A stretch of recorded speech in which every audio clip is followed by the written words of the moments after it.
नमस्कार दोस्तों, स्वागत है आप सभी लोगों का वापस मेरे YouTube चैनल पे आने के लिए। और आज हम डिस्कस करने वाले हैं कि कैसे आप म्यूचुअल फंड यूनिट्स डिस्काउंट पे खरीद सकते हैं और किस तरह का डिस्काउंट आपको हिस्टोरिकली मिला है।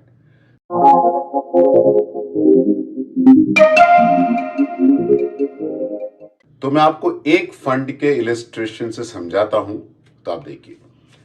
HDFC इक्विटी फंड है, जो उसका नाम पहले HDFC इक्विटी फंड था, अभी उसका नाम HDFC फ्लेक्सी कैप फंड है। ये फंड 1 जनवरी 1995 को 10 रुपए की NAV पे आया था। आज इस फंड की NAV है 1330 रुपए के आसपास। तो मतलब करीब करीब 28 सालों में इस फंड ने इन्वेस्टर का पैसा 130 गुना के आसपास बढ़ाया है। लेकिन इस फंड में डिस्काउंट पे आप कैसे खरीद सकते हैं? जैसे इस फंड की NAV आज है करीब 1330 रुपए के आसपास। इस फंड की NAV 5 साल पहले 621 रुपए के आसपास थी। तो 5 साल पहले 621 थी, अभी इस फंड की NAV 1330 रुपए के आसपास है। अब 5 साल में 60 महीने हुए। हर महीने इस फंड की NAV अगर आप लें, फर्स्ट ऑफ एवरी मंथ अगर आपने इस फंड की NAV ली, तो 60 महीने का जो एवरेज आया वो आया 839 रुपीज के आसपास। मतलब पिछले 60 मंथ का एवरेज NAV फंड का 840 के आसपास रहा। लेकिन वही अगर पिछले 60 महीने आपने इस फंड में SIP की होती, तो उसका एवरेज प्राइस 838 नहीं है, उसका एवरेज प्राइस 774 रुपीज के आसपास रहा। मतलब आपको करीब करीब जो SIP का एवरेज है वो नॉर्मल एवरेज से 8% सस्ते पे मिला। तो किसी ने अगर पिछले 5 साल पहले इस फंड में SIP चालू की होती, तो उसका जो SIP कॉस्ट है वो नॉर्मल एवरेज से 8% कम रहा है। अगर इसी फंड का हम देखें 10 साल का ट्रैक रिकॉर्ड, तो 10 साल पहले इस फंड की NAV 258 रुपीज के आसपास थी और आज की NAV इस फंड की 1330 रुपए के आसपास है। 10 साल में 120 महीने हुए। 120 महीने का अगर आप NAV first of every month पकड़ते हैं इस फंड की, तो 120 महीने का एवरेज इस फंड का NAV आता है 661 रुपीज के आसपास। तो पिछले 120 महीने का फर्स्ट ऑफ एवरी मंथ आपने NAV लिया, तो उसका एवरेज आया 661। वही अगर फर्स्ट ऑफ एवरी मंथ आपने SIP एक फिक्स अमाउंट की होती, तो उसका एवरेज आता 576 रुपीज, मतलब 13% लेसर। तो किसी ने इस फंड का एक फिक्स यूनिट खरीदा होता हर महीने, उसका एक प्राइस है, लेकिन फिक्स अमाउंट SIP किया होता तो उसका प्राइस है, वो प्राइस 13% नीचे है। अब हम लेते हैं 15 साल के पीरियड का। तो 15 साल पहले इस फंड का NAV 147 रुपीज था, अभी आप 1330 रुपए के आसपास है। और पिछले 180 महीने में अगर आप first of every month NAV लेते हैं, तो उस NAV आती है 520 रुपीज के आसपास।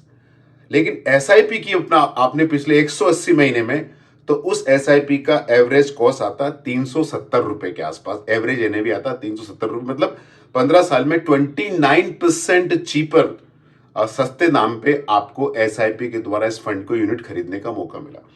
अगर ये डेटा मैं 20 साल का लेता हूं, तो 20 साल पहले इस फंड की NAV करीब करीब 39 रुपीज के आसपास थी, आज 1330 रुपया है। और पिछले 20 साल मतलब 240 महीने अगर आप हम लें, तो 240 महीने में हर फर्स्ट बिजनेस डे का NAV लें आप, तो उसका एवरेज आता है 418 रुपीज, मतलब 418 रुपए एवरेज आता है पिछले 240 महीने का। लेकिन SIP अगर आपने की फिक्स अमाउंट की, तो उस SIP का NAV आता 205 रुपया, मतलब 50% के भी ऊपर डिस्काउंट पे SIP वाले इन्वेस्टर को फंड के यूनिट मिले। अगर मैं डेटा 25 साल के लेता हूं, तो 25 साल पहले इस फंड की NAV थी 7 रुपये 60 पैसा, आज 1330 रुपए के आसपास। और पिछले 25 सालों में 300 महीने जो हैं, उन 300 महीने का एवरेज प्राइस NAV का 338 है। मतलब हर महीने के NAV का एवरेज लूं तो 338 है।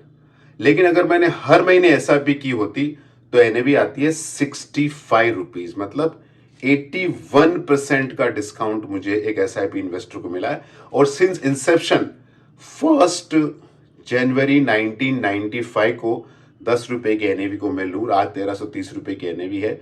एवरेज NAV प्राइस इस फंड का 295 रुपीज है। मतलब जब से इंसेप्शन से हर फर्स्ट ऑफ एवरी मंथ की मैं NAV लूं, तो इतने सालों में 28 साल के आसपास अगर एवरेज निकालूं एनएवी का तो 295 रुपीज के आसपास आ रहा है। और वही अगर हर महीने एसआईपी की होती फर्स्ट ऑफ एवरी मंथ तो उसका एवरेज प्राइस आता है करीब करीब 32 रुपीज के आसपास। तो आपको 89% डिस्काउंट पे वो फंड मिला है। ये मैंने डेटा निकाले एचडीएफसी फ्लेक्सी कैप के। इसी तरह के डेटा आपको SBI small and mid cap में को मिल जाएंगे। इस स्लाइड में आपको फ्रैंकलिन टेम्पल्टन प्राइमा फंड के डेटा मिल जाएंगे, आपको आईसीआईसीआई प्रू मल्टी कैप के डेटा मिल जाएंगे, आपको डीएसपी फ्लेक्सी कैप के डेटा मिल जाएंगे और आपको Tata mid and large cap fund, large and mid cap fund के डेटा मिल जाएंगे। आप सब जगह देख लीजिए कि ऑन एवरेज 25 साल के पीरियड के ऊपर अगर हम देखें तो 80% के आसपास लेसर प्राइस पे आपको यूनिट्स मिले। इसको बोलते हैं रूपी कॉस्ट एवरेजिंग, जो बहुत ही मैजिकल वर्ड है। इसलिए आपको एसआईपी के अंदर कंटिन्यू रहना, लंबे समय तक रहना है, ताकि आपकी जो एवरेज कॉस्ट है वो नॉर्मल एवरेज से कम आए। फाइनली दोस्तों, ये वीडियो सिर्फ और सिर्फ एजुकेशनल पर्पज के लिए है। आपको कहाँ इन्वेस्ट करना, कहाँ इन्वेस्ट नहीं करना है, अपने म्यूचुअल फंड डिस्ट्रीब्यूटर से कंसल्ट करें। और ये ध्यान रखें कि mutual fund investments are subject to market risk. आपको ऑफर डॉक्यूमेंट ढंग से पढ़ना है और म्यूचुअल फंड में रिटर्न देखने से पहले रिस्क को जरूर आप लोग एग्जामिन करें। और ये जो मैंने डेटा दिखाए सारे के सारे डेटा पास्ट एनएवी के, पास्ट रिटर्न के हैं। फ्यूचर में ऐसा होगा कि नहीं होगा मुझे कुछ पता नहीं है। इन सब चीजों को ध्यान में रखते हुए आप आगे काम बढ़ाएं अपना। फाइनली ये आपका पैसा है, ये आपका फ्यूचर है, आप डिसाइड करें। हम इस पूरे प्रोसेस में बहुत ही छोटे इनेबलर हैं। धन्यवाद।